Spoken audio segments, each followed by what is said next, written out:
हाँ भाई, क्या हाल है जिगर? ये जिंदा है। हाँ भाई, जिंदा हैं, शुक्र करो बच गए। तो भाइयों, एक सच्चे कराची वाले होने के नाते हमारा भी मोबाइल छिन गया है।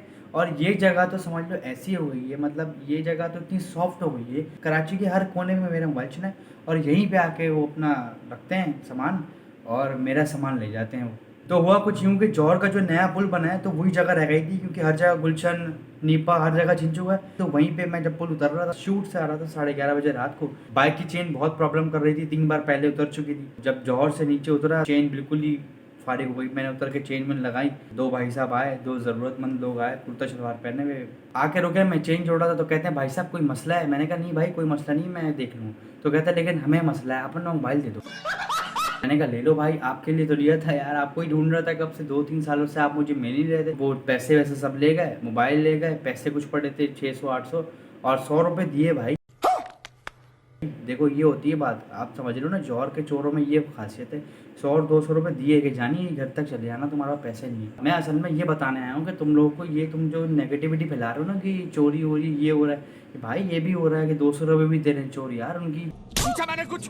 खैर, फिर जो 200 रुपये इन्होंने दिए थे, उसका पेट्रोल डलवा के हम वापस घर पर आए, और घर पे आके बताया कि भाई ये वाकई हमारे साथ हो गया। तो हमेशा की तरह गलती तो हमारी थी भाई। देखो हमारे घर वालों की सिंपल सी लॉजिक है, देखो चोर तो चोरी करेगा, तुम अपना मोबाइल बाहर क्यों लगेगा? मैंने कहा हाँ सही बात है भाई, ये तो मैंने बात सोची नहीं। खामोशी से अंदर आ गया। मैंने कहा 2-3 साल पुरानी बातें भी निकल जाएं इससे पहले। तो मैं खामोशी से अपने रूम में आ गया सिम ब्लॉक करवाने के लिए। अब जो सिम है हमारी, 2 सिम है, एक जोंग की सिम लगी हुई थी, जैज़ की सिम लगी हुई थी।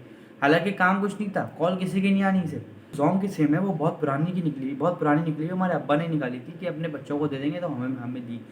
तो अब वो ब्लॉक कराने के लिए अब्बा ने खुद कॉल करी। तो मैंने तो भाई अल्लाह रहम करे, मैंने बोला बस, वो उसको, अब्बा वैसे ही गुस्से में थे कि भाई ये मोबाइल वोबाइल छीन गया।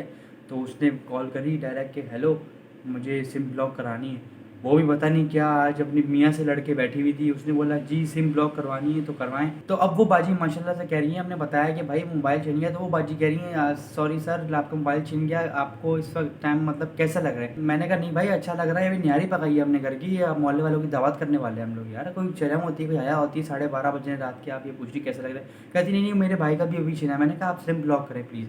तो मेरा अब्बा ने ले लिया मोबाइल, तो कहते हैं सिम ब्लॉक करें प्लीज़ जल्दी से जल्दी। तो उन्होंने बोला आपने लास्ट कॉल किसको मिलाई थी? तो मेरे अब्बा ने फिर मुझे दे दिया फ़ोन, कि गेम चल रहा है 12:30 बजे। मेरे अब्बा ने बोला मुझे दे दिया कि तुम बात करो। अब मैं बात करने लग गया, तो मैंने बोला कि भाई ये कि लास्ट कॉल तो मैंने मिलाई थी, अब मैं नाम नहीं ले सकता मैं जिसको मिलाई थी। तो मैंने बोला वो दोस्त को मिलाई थी। तो कहते नहीं नहीं सर, वो तो गलत नंबर है। मैंने कहा अच्छा यूफ़ोन पे भी मिलाई हुई थी, क्योंकि यूफ़ोन अब्बा का नंबर था। तो मैंने कहा यूफ़ोन भी मिलाई हुई? कहते हैं हाँ सही है। कहती हैं अच्छा बताएं लास्ट बैलेंस क्या डलवाया था आपने? मैंने कहा नहीं बैलेंस नहीं डलवाया था, लोन लिया था, लोन लेने वाली कौन है? जी जी बिल्कुल सही, आप जीत गए, आपकी सिम ब्लॉक हो गई। मैंने कहा थैंक यू। अब जैज़ की सिम बंद करवा दी थी। अब जैज़ की सिम का ये चक्कर है कि भाई जैज़ की जो सिम है वो कोई 2 साल से लगी हुई है, पता नहीं क्यों लगी हुई है, बस उसमें पैकेजेस अच्छे आते हैं। तो अब जब जैज़ की सिम ब्लॉक कराने गए, तो ये तो भाई बहुत बड़ा मसला हो गया हमारे लिए। वो कह रही है कि भाई आखिरी कॉल बता दो किसको करें। अब हमने पहली कॉल नहीं करी उस सिम से किसी को, वो कह रही है आखिरी कॉल बता दो। तो मेरे पापा ने बोला भाई सिम ब्लॉक करनी है करो, नहीं कहते सर सॉरी सर ये कॉल नहीं रख सकते आप, ये मसला हो सकता है सर, ये प्लीज़ ये प्रोसीजर है बताएं। तो मेरे अब्बा ने बोल दिया कि इस नंबर पे कर दी, इस नेटवर्क पे करिए। तो बोलती ठीक है सर थैंक यू। बैलेंस कब डलवाया था? हमने कहा भाई कभी भी नहीं डलवाया था बैलेंस, अब यूज़ ही नहीं करी थी। तो जैसे तैसे वो सिम ब्लॉक, एक कोई 2-2:30 बज गए सिम ब्लॉक होने के चक्कर में भाई। उसके बाद फिर फजर तक ये है कि हमारा सेशन चला है, फिर के 4:30-5 बजे तक हमारा सेशन चला है कि भाई गलती तो हमारी थी।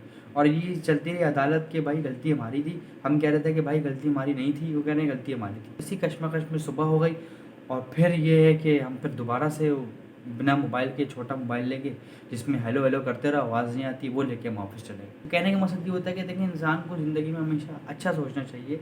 वो 200 रुपये अगर वो ना देता तो पेट्रोल में कैसे डलवाता, मैं घर पे कैसे आता? तो मैं शुक्र थैंक यू करता हूँ कि उनका, उन भाई का, जिन्होंने मुझे 200 रुपये दिया और मैं घर पहुँचा। और जब भी अब आप निकलें, आप याद रखें कि आपने लास्ट कॉल किस नेटवर्क पे करी है, और बैलेंस डलवाया है या पैकेज करवाया सिम, क्योंकि आपका मोबाइल कभी भी छीन सकता है। तो आप जब भी कॉल करेंगे तो वही 3 सवाल करेंगे।